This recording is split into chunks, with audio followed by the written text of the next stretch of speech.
Welcome in, everybody. I am Michael Govier. And, I had the mute down on that. That's why we didn't hear Utah. There it is.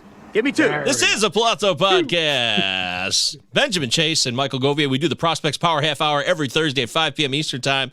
Although, Ben, I need to talk to you about this because I got hired yesterday. I got a job. My first job as a counselor. I was hired. So we might have to modify that time now because I'm going to be a responsible human being 5 days a week. But we'll worry about that later. Today, we've got an outstanding guest from Baseball America. He writes about the MLB Draft. He knows a lot about the MLB Draft. He knows a lot about, really, just prospects and baseball overall. He's a load and wealth of information. Very excited that Ben was able to bring aboard Carlos Collazo. Welcome in, Carlos. Nice to have you here. This is the Palazzo Podcast debut for you, and we couldn't be happier than we are right now. Yeah, thanks for having me, guys. I appreciate it. This should be fun. I love talking draft. I spent the entire year covering it. Obviously, seeing the 23 draft, it was a really impressive group of talent. So, yeah, I'm excited to dive in with you guys. I'm not going to be the only one that says this, but the alliteration of Collazo on the Palazzo is kind of, a fun thing. I just got to say. Yeah, I thought that was interesting too. I've had only a few people have called me Collazo, how you guys pronounce it, Palazzo. But yeah, it is funny that the similarities are there. I thought about it a lot. That was podcast name. I was really sad that it wasn't 2 L's and 2 Z's. We're so close. Yeah, I was like, oh, man. But that's okay. That's fine. We're here to talk about the MLB Draft. We covered it, me and Ben, as we led up to it, and then we did kind of a post wrap-up. But now we want to get the thoughts of the man who lives it all year long. Carlos, right now, August 17th, 2023, how did you view the overall draft? What are some overall trends and maybe just some general thoughts on it to start with?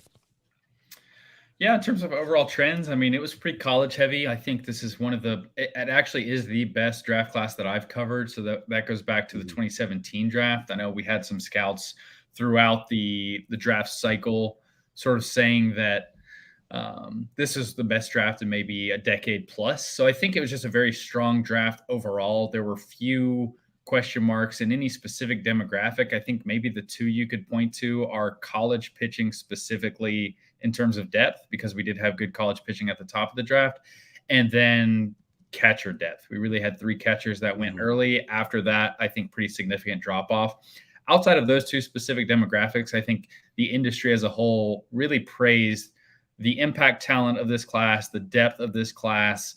And when you see a first round that's so hitter heavy and so college heavy at premium defensive positions, I think all of those things tell you that it's a good draft class. And there are 5 players who were taken in the first 5 picks who I think in any average year had really strong cases as 1-1 sort of talents. Yeah. And obviously only one of those guys could get that title in this year's draft. Yeah.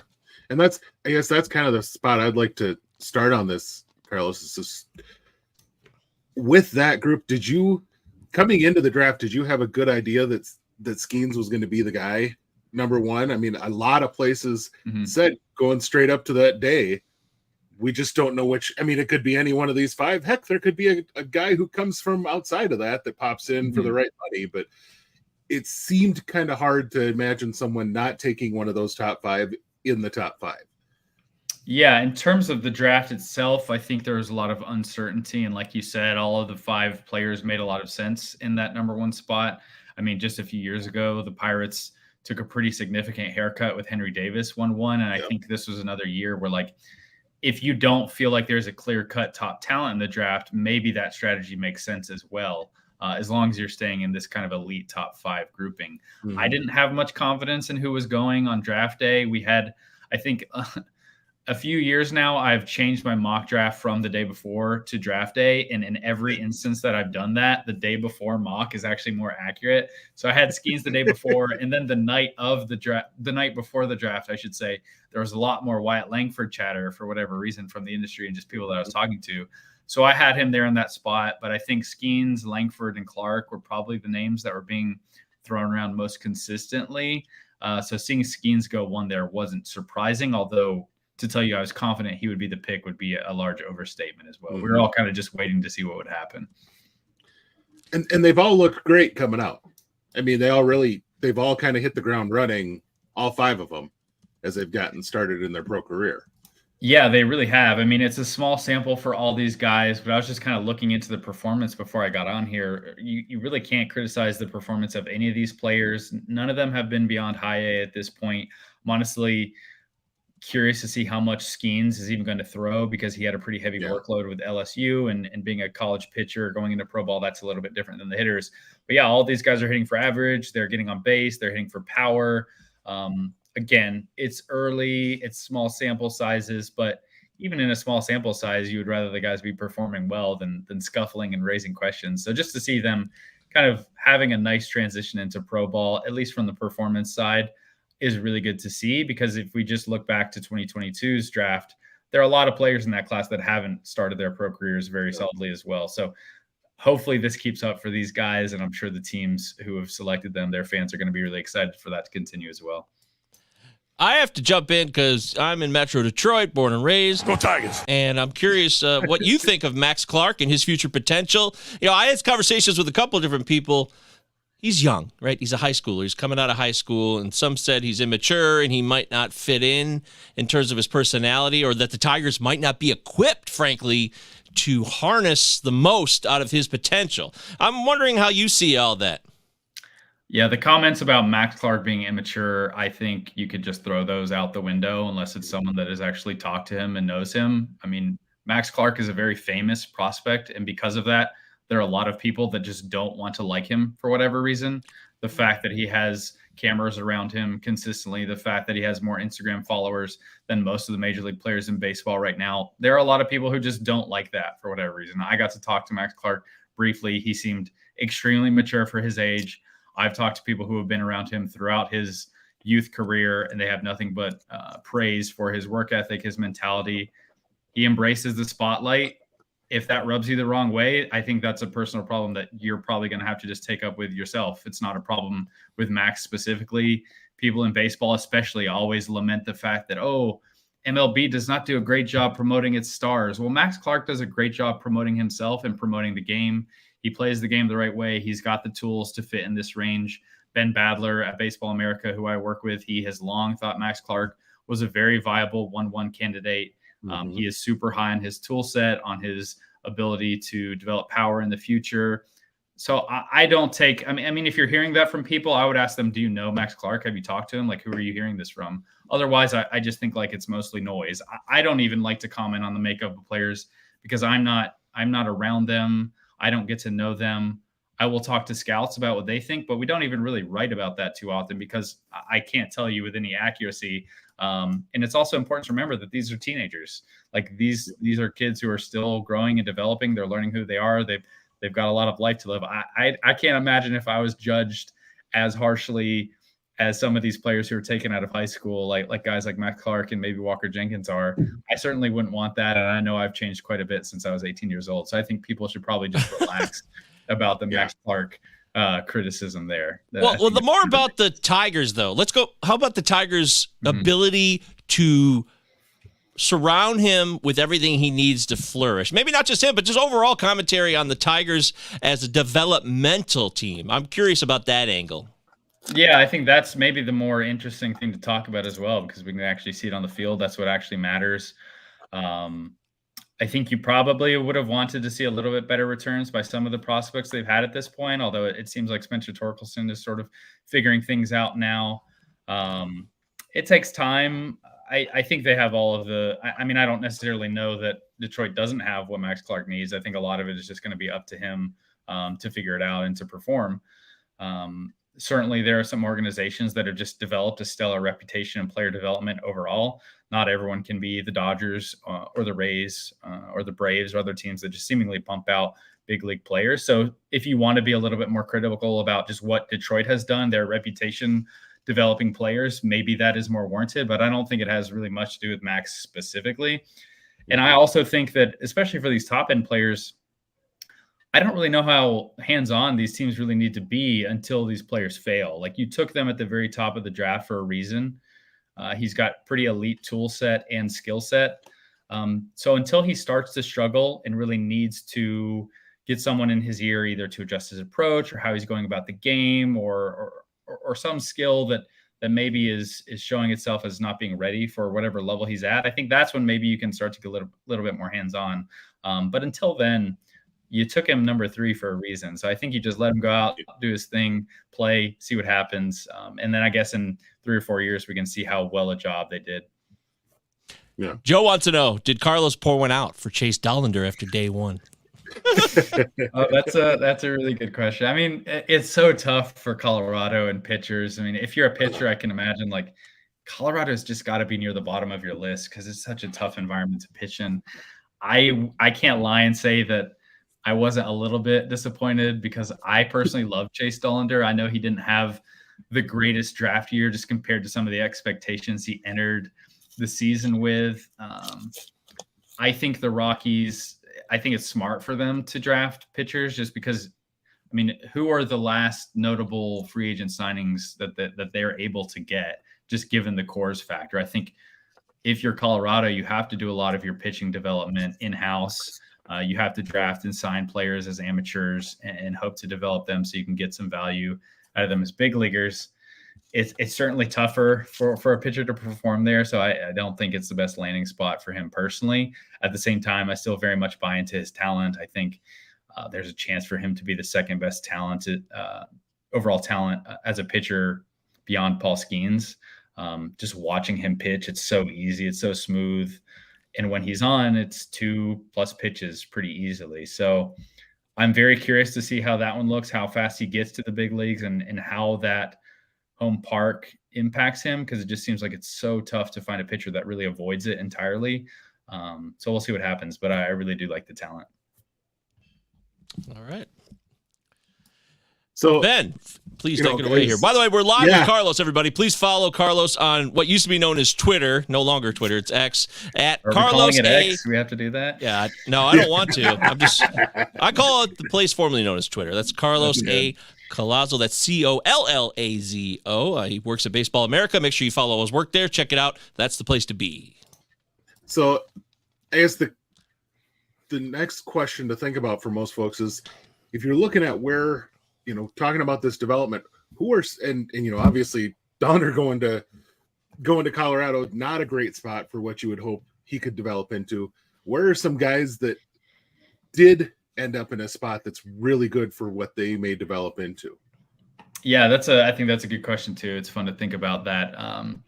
The first player that I think of, and maybe one of the most exciting picks on day 1 for me, was Hurston Waldrop going 24 to the Braves. And the fact that they were able to do that on an underslot deal is just a cherry on top for Atlanta. I mean, I thought he was a top 15 sort of talent. In terms of pure arm talent, I think he's a top 10 talent in this draft class. There is some reliever risk with him.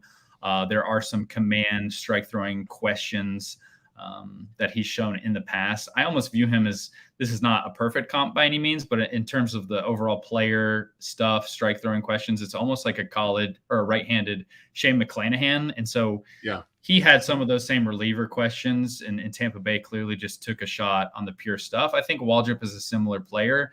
And I think because of Atlanta's track record of developing pitchers, that's just a phenomenal player organization fit. I mean, he's got a fastball regularly in the mid-90s, gets into the upper 90s. I think his split changeup was arguably the best changeup in this draft class. It's an absolute weapon that disappears, falls off the table. He's thrown 2 breaking balls. I'm assuming the Braves are going to focus more on the slider. That's a pitch that's been plus in the past as well. And the Braves have a pretty simple and straightforward pitching philosophy. They want their players to throw their best pitches, and they want them to just put them over the plate and let this stuff play and work. So I think that's one that jumps out immediately to me. The next one is probably Enrique Bradfield to the Orioles at 17. Bradfield is we had a question about that too. See, someone brought it up already.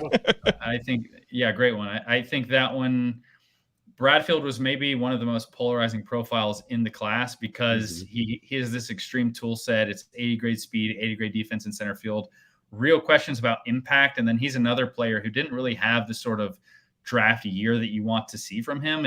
A player with that skill set should be hitting over 300 in the SEC. And the fact that he didn't do that his junior year after doing it freshman and sophomore year, I think that raised some questions. Teams really don't like to take outfielders in the first round that have impact questions. If you look back at the bonus pool era first round outfielders, he ranks near the bottom. I think he's like bottom 5 in just terms of power production. But the Orioles have also done an excellent job developing hitters over the last few years. I think they're probably at the top of the list when I think of organizations that have gotten the most out of their hitting prospects. Gunnar Henderson was a second-round pick. He was not expected to be the sort of prospect that he is now. They have the top farm system in baseball in large part because they have both identified and developed hitters at the top of the draft very well. I don't know if Bradfield is necessarily a player that needs some sort of massive swing change or mechanical overhaul, because he does have a flat swing, a line drive swing, ground ball swing that plays well with his strengths.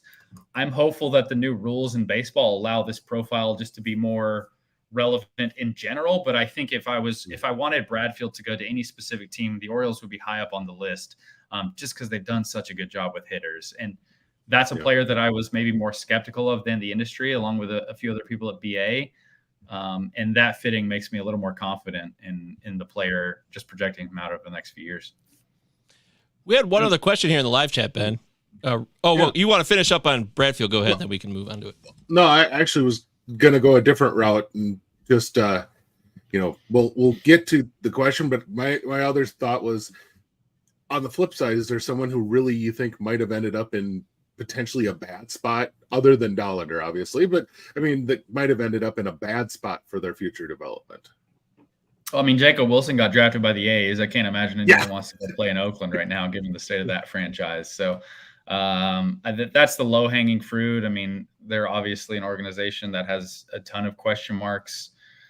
Kansas City is a team that's really struggled, although with Blake Mitchell, I think they've done a decent job with some hitting prospects they have. Bobby Witt Jr. has been looking pretty good. There's no other team I'd say that specifically jumps out as, this is a huge red flag for me. Kind of just scanning down the draft to see if there are any that jump out. I don't really have one. I think, go ahead. My biggest one that I noticed and just kind of popped in my brain, there were some questions on Kyle Teal being a catcher long-term. And I think if he's in the Red Sox system, more than likely that bat's going to develop. It seems like, to me, they've struggled to develop quality defense behind the plate. They've gone outside their org to get a lot of their catchers lately.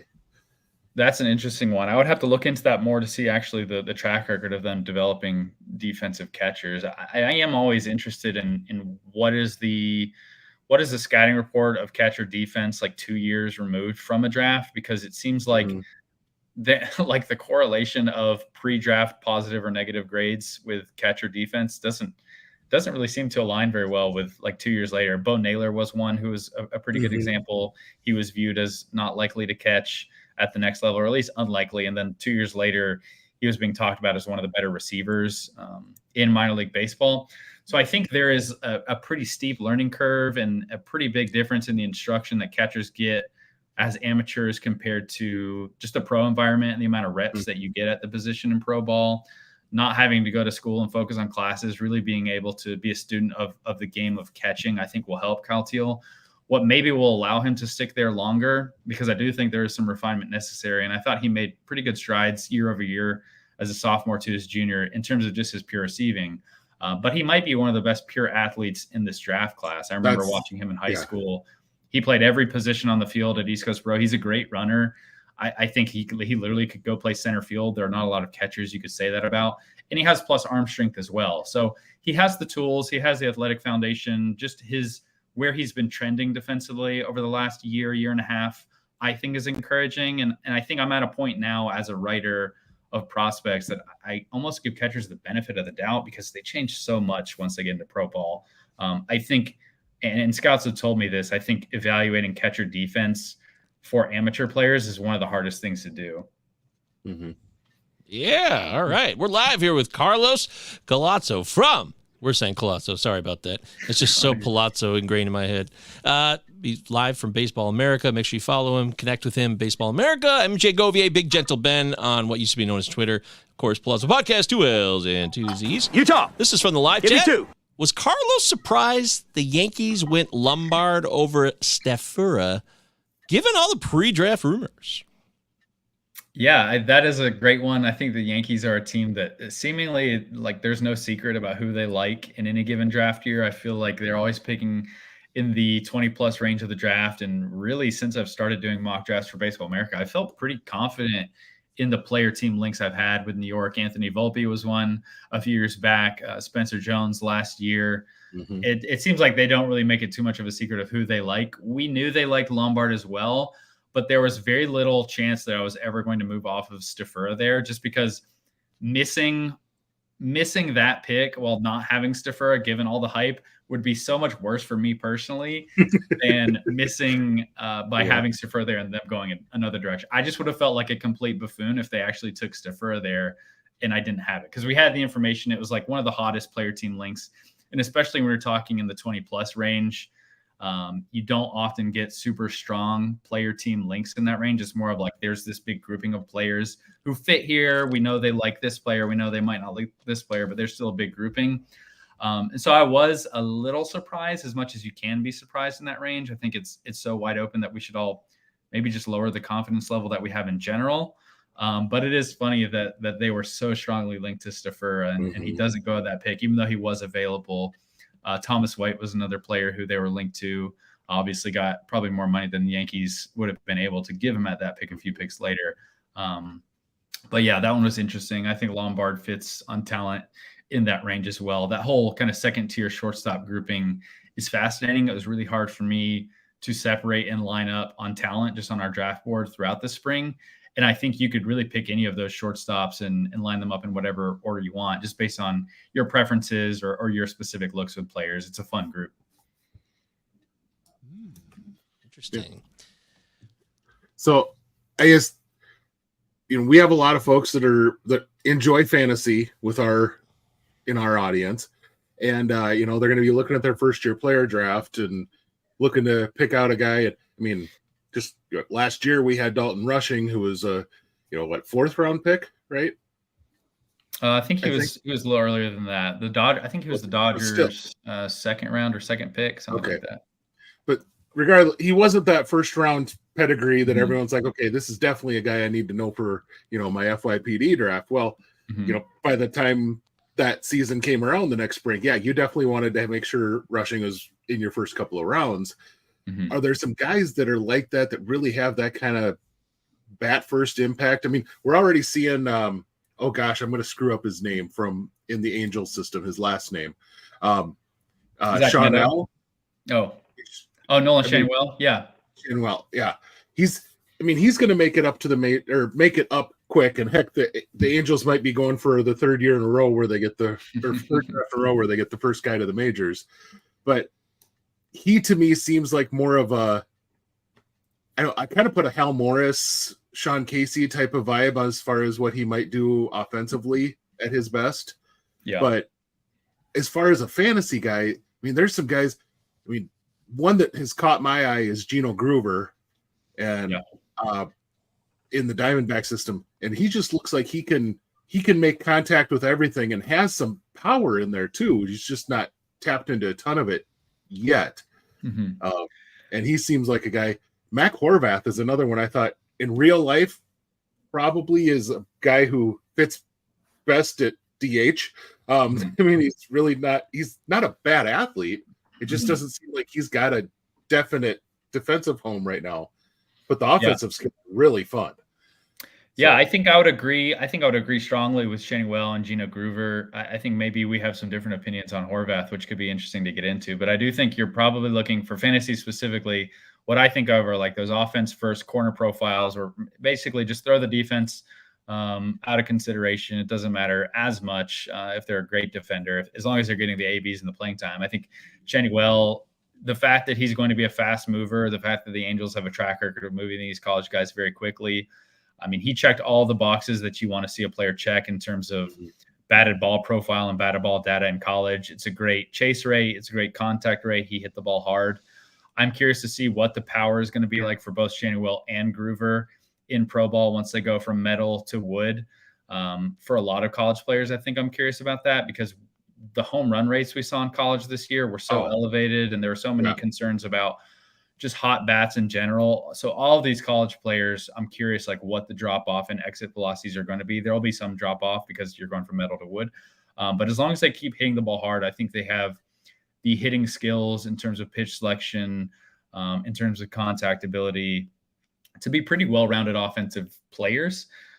I think Horvath is maybe a little bit more interesting because I almost consider him more of a toolsy player who I have some hit questions about. I think there are some mechanical elements of his swing, some bat speed concerns, some just pure hit tool concerns that I would have. Whereas I think he's a pretty phenomenal athlete. I think he's got plus arm strength. He probably fits best as a corner outfielder. He runs really well. So I think the range there plus the arm strength he has could fit well in right field. He's played some third base, probably a little bit raw over there. And then maybe another player who I think is interesting in this capacity is Jake Geloff. I think you give him the benefit of going to the Dodgers. He's also a corner guy who is very much power oriented in terms of his profile. He was the career home run leader at Virginia. He's got bloodlines. His brother Zach was also a third baseman at Virginia. Is in pro ball. So he's very much an offensive oriented player. And so maybe he could be another target if he has a strong pro debut, a guy that you just feel confident is going to hit for power, get on base. I don't love his swing as much as some of these other guys we've talked about, but it's hard to argue with the track record that the Dodgers have had in terms of getting the most out of their players. So I think he could be another one that's not necessarily the super famous first round type, but could be maybe a sneaky fantasy value. That's interesting, man. A lot of good stuff here from Carlos. We're live at the Collazo Podcast, 2 L's, 2 Z's. Utah. Benjamin Chase, Michael Govier, and Carlos Collazo from Baseball America. We got a few more minutes still. Well, we had one more question. I thought I'd jump real quick on this. Did we all underrate Cole Carrigg? Yeah, Cole Carrigg. I think we had him pretty early on, around the top 40 range, like entering the year. Very quickly dropped him down significantly. There are real big concerns about his ability to impact the ball, his offensive package overall. I think we ended up sliding him down to around the 80 to 120 range. He went a little bit higher than that. I think what really helped him, or at least for me personally, I got to see him at the MLB Draft Combine. He was maybe one of the most impressive players there. He threw 100 miles per hour across the diamond. He threw 102 from the outfield. He got behind the plate and he looked good at catcher. So I think defensively, athletically, there never really have been questions. I think he could be a good shortstop. He could be a good outfielder. I'm really fascinated in the catcher defense if they're going to go that route with him, or if he's just going to be this super utility type. I still kind of want to be proven wrong about the offensive ability with him. He never hit the ball hard. We looked at the top 200 college hitters on our list just to see sort of exit velocities and contact ability. And he was near the bottom of that grouping just in terms of how hard he hits the ball. So I think you need to see more impact at the next level. There was not a lot of conviction that I had with scouts that he was going to be an average hitter. We had 40 hit, 30 power on him. And so I think if you have that view of him offensively, he really needs to do something great defensively. I think all of his tools that are really loud come in that supplemental area, that defensive area. He's a good runner. He has a chance to be a plus defender at a number of positions. He's got double plus arm strength. Obviously, given those velocities that we were talking about a second ago, the question for him is just, is he going to develop power? Is he going to impact the ball more consistently? What sort of hitter are we actually going to get with him? So those are my question marks for him. I would want to see some of the exit velocity data and performance early on. But every year we're wrong on some players, and Cole could easily be one of the players that we're wrong on. So he's certainly fun. I think the way he goes about it, the value that he can add to your team, makes him a very unique player in this draft. And similar to Enrique Bradfield, players of this kind of type that are not necessarily the biggest power hitters, I hope that there is a place for them in the game, because I think the game is more fun when you have more varied skill sets and profiles. See, I think it's just crazy. He's played catcher, short, and center since in his pro debut so far. I mean, what kind of player has the defensive ability to stick at those, or to play at those three spots in their pro debut? That's just, it's really unheard of. And he's very good at them all too, seemingly. We've heard good things about his shortstop defense, plus grades on that, center field as well. I think catcher is maybe the biggest one that I'm not sure what his value is there now, but he certainly has all the tools, the athleticism, the arm strength to do it. He looked pretty impressive throwing the ball in just a workout environment. Obviously catching in a game is significantly different, but a really fun player. Yeah. Wow, man, we covered a lot of ground here today. Ben, was there anybody else you wanted to talk about before we wrap the show up that we didn't get to? Not really specifically. I guess if we want to get like a 2-minute thing out of you here, Carlos, and that's going to be, I know this subject is going to be tough to do in 2, but changing the draft to the middle of the summer now, for your life, what's that do? Because I know now you're writing reports and thinking about the 2024 draft for a month ahead of actually then covering the 23 draft. So, I mean, that's got to be just nuts for you. For me, it is worse personally, just because it does create that overlap in draft classes that you're talking about. Like 2 weeks before the actual draft, there's a big event in Cary, the PDP League, where all the top 2024 players are at.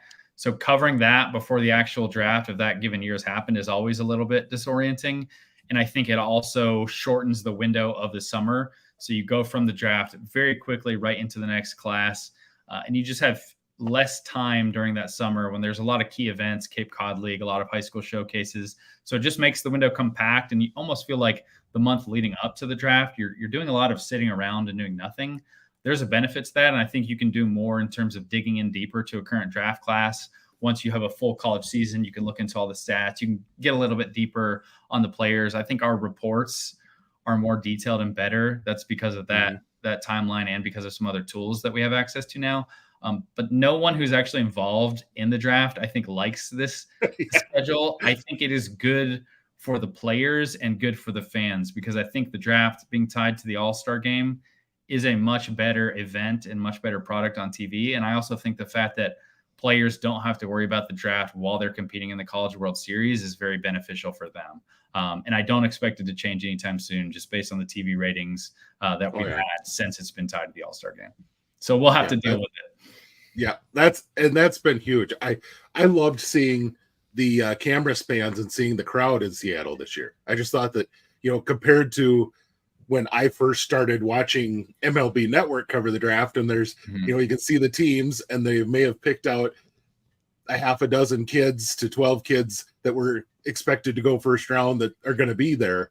And it's basically, that's all that's there. There's never, there's no fans really. Yeah. So now you have this, it's not the by any means NFL studio in Secaucus was a much more like artificial environment, and now having a live crowd, being able to do some play ball initiatives to get kids in and get excited about it, I think just makes it a more fun event for everyone involved. And it seems like it comes across that way even on TV, which I think is good, because it's tough to make the baseball draft as exciting as the NFL and the NBA, just given the timeline that we have to work with these players.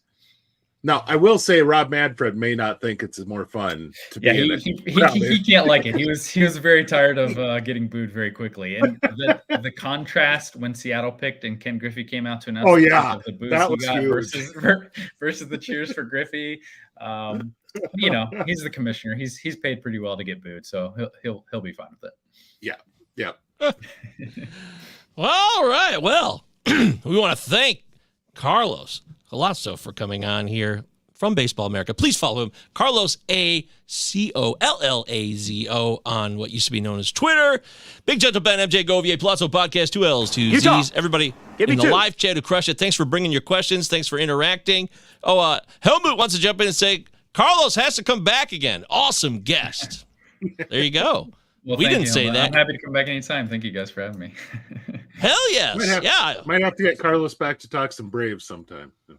Yeah, of course. Happy to do it. Right. So I got my Tigers questions in. He feels like he has to get more Braves questions in. So that's cool. Either way, I love what we learned here today. It's really informative what you brought to the table, Carlos. I want to thank you for all this. Good show, says Gnostic Baseball.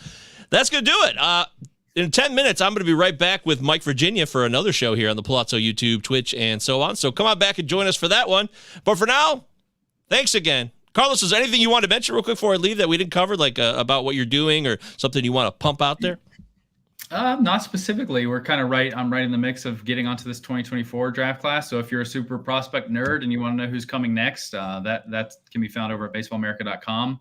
Little teaser, the 2024 class does not look quite as good as 2023. So if you're picking up high or you just are a fan of the draft, you might have a little 2023 hangover, because 2024 looks to be a bit down. But baseballamerica.com is where you can find all of my work. We appreciate you guys if you subscribe and support us over there. That helps me do everything I do. So thank you to those who do. And if you just want to check it out, I appreciate that.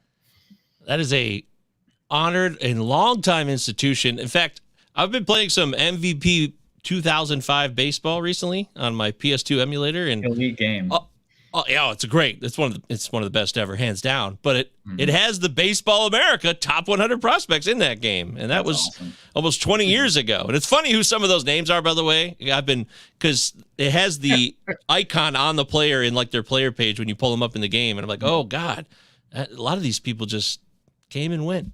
It's not Baseball America's fault. I'm just saying that. Yeah. Well, that's the game with prospects. I think it's also the game. Yeah, you're right. The game with prospects. The failure rate is pretty high, like in baseball in general. So exactly, like Lasting's millage. It didn't work out. I was like 20 years old in 2005. Exciting time, but not everything works out. It's just fun to take a look back, and why those reasons happen is what I'm. That's why we like having people like Carlos on here. They can give us insights into how. All of these things happen. So thank you so much for the wealth of knowledge you share with us, Carlos. For Benjamin, I'm Michael Govier. Thanks so much for watching and listening. Catch you later.